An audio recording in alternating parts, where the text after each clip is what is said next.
And then the man and his wife heard the sound of the Lord God walking in the garden at the time of the evening breeze.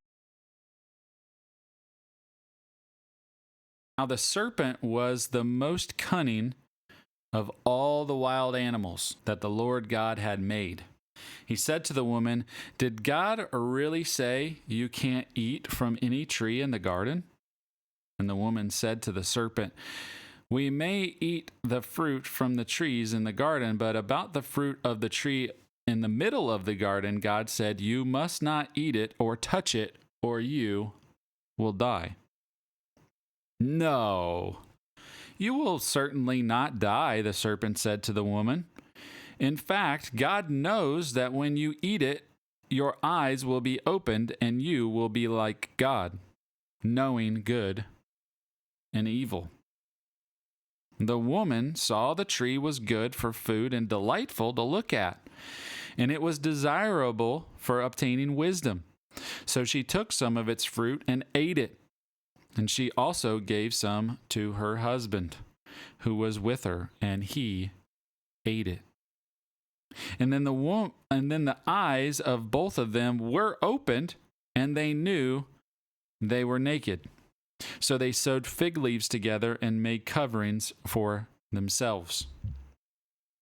And then the man and his wife heard the sound of the Lord God walking in the garden at the time of the evening breeze, and they hid from the Lord God among the trees of the garden. What's that mean? It says that the Lord God was walking in the garden. So that's our first look. That's our first description of Jesus, right?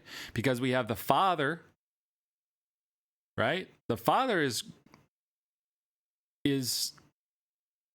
without form, right? The one that came to earth in human form was Jesus. So it says that he was walking in the garden, and they heard God.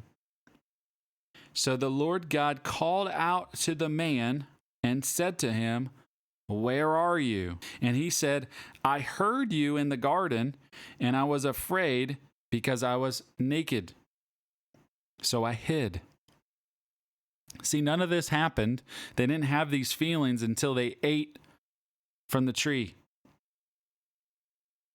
And then he asked, "Who told you that you were naked?" Because in their minds, they did not, right? "Did you eat from the tree I commanded you not to eat from?" The man replied, "The woman you gave to be with me, she gave me some fruit from the tree and I ate it." He didn't even ask. The man didn't even ask. Adam did not ask. He just took the fruit because she handed it to him.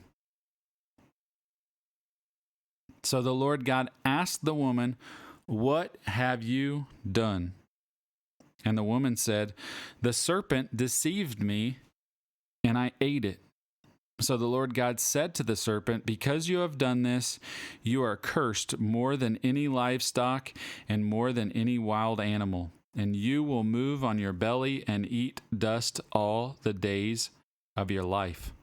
I will put hostility between you and the woman, and between your offspring and her offspring, and he will strike your head, and you will strike his heel." He said to the woman, "I will intensify your labor pains, and you will bear children with painful effort. Your desire will be for your husband, yet he will rule over you." And he said to the man, "Because you listened to your wife and ate from the tree about which I commanded you, do not eat from it.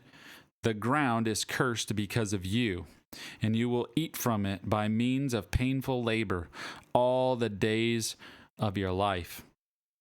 It will produce thorns and thistles for you, and you will eat the plants of the field, and you will eat bread by the sweat of your brow until you return to the ground, since you were taken from it, for you are dust, and you will return to dust."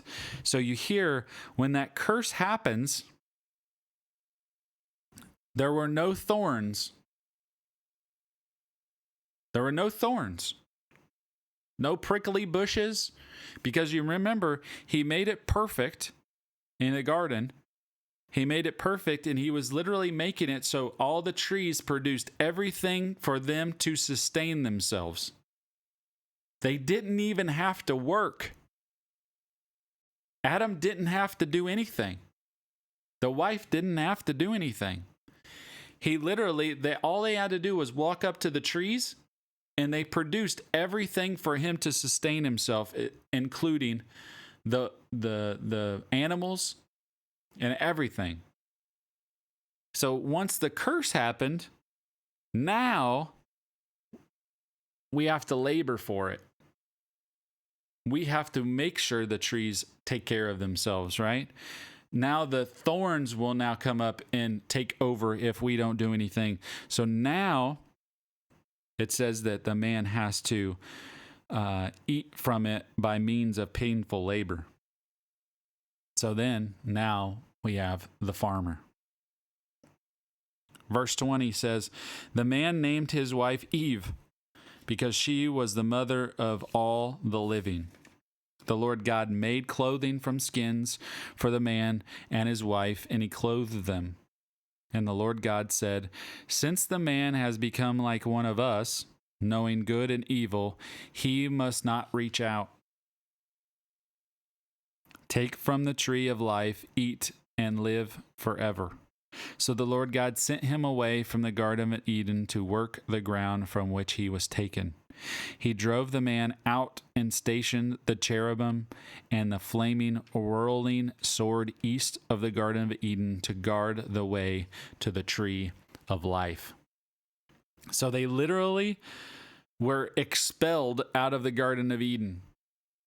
And because he knew that they would come running back to it, he literally put cherubim guarding it so they couldn't come back. That was the end of Genesis chapter 3.